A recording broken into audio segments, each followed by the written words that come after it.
국가재정사업, 즉 국비로 추진되는 사업은 정부 결정만 이뤄지면 웬만하면 계획대로 추진됩니다.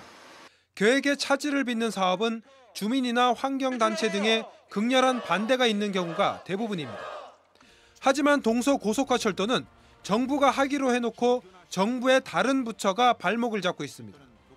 국토교통부와 기획재정부 등은 2조 900억 원을 들여 춘천과 속초를 잇는 고속화철도 92.52km를 건설하기로 했습니다.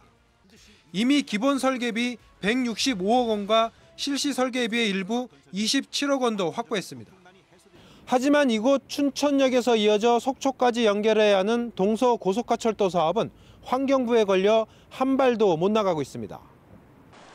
벌써 2차례나 전략 환경영향평가서를 제출했지만 환경부가 모두 반려나 보완을 요구했습니다.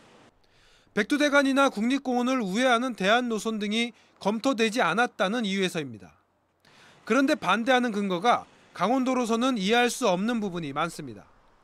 국립공원이나 자연공원 등 환경 문제를 거론하는 건 그렇다 해도 국토부가 고민해야 할 동해 북부선 등 다른 철도와의 연계 문제까지 들먹인다는 겁니다. 정강선 연결이라든가 동해북부선 연결이라든가 이런 것들을 요구하는 것은 이것은 환경부의 어떤 권한을 넘어서는 월권행위라고 그렇게 생각을 합니다. 사실 북한산 국립공원은 되고 설악산 국립공원은 안 된다는 이런 이중잣대를 지금까지 환경부의 눈치만 보던 강원도도 초강수를 던졌습니다. 환경부의 월권이 이어지면 소송을 통해 법적으로 판단을 받겠다는 겁니다. 환경부는 그러나 국립공원을 꼭 통과해야 한다면 그럴 수밖에 없는 타당한 이유가 있어야 하는데 그 자료가 부족한 게 문제라며 여전히 같은 입장입니다.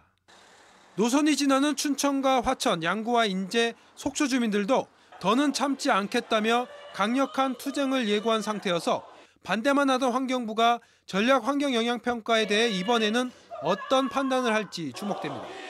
지원 뉴스 홍서표입니다.